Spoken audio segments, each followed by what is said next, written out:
திருமணம் செய்ய முடியாது என்று என் காதலர் மறுக்கிறார். மிகுந்த மனவேதனையில் உள்ள நான் தற்கொலை செய்து கொள்கிறேன்.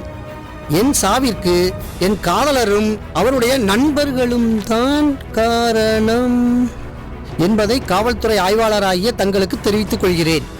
மேலும் என்னுடைய இந்த கடிதத்தையே எனது மரண வாக்குமூலமாக ஏற்றுக்கொண்டு அவர்கள் மீது தகுந்த நடவடிக்கை எடுக்குமாறு கேட்டுக்கொள்கிறேன். இப்படிக்கு எம் அகல்யா. என்ன மாப்பிள, எங்களுக்கே தெரியாம இவ்வளவு பெரிய வேலையை பார்த்திருக்க? நானே குழம்பு போயிருக்கேன், இவன் வேற. இந்த பொண்ணு எப்படிங்க வந்துச்சு? நீங்க போனதுக்கு அப்புறம் நான் தான் செல் நம்பர் கொடுத்தேன். ஒருவேளை மனசு மாறினா கால் பண்ணுங்கன்னு சொன்னேன். போன் பண்ணி என்ன பார்க்கணும்னு சொன்னாங்க. நானும் மணி என்ன வீட்டு அட்ரஸ் சொல்லி வர சொன்னேன். படத்துல நடிக்கிற பிளானோட வருவாங்கன்னு நினைச்சேன்.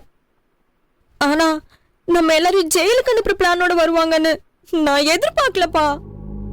இந்த பாருமா, பல முயற்சிக்கு அப்புறம் தான் பசங்க இந்த படத்தை ஆரம்பிச்சிருக்காங்க. அது மட்டும் இல்லாம அண்ணாச்சியில வீடை வர அடைய வச்சுதான் இந்த படமே உருவாகுது. அவங்களோட ஆசை, லட்சியம், வாழ்க்கை, கனவு எல்லாமே இந்த படத்துல இருக்கு. அதை நீ முதல்ல புரிஞ்சுக்க. அவங்களுக்கு எல்லாமே படத்துல அடங்கியிருக்கு. அதே மாதிரி எனக்கு எல்லாமே என் காதல் தான்.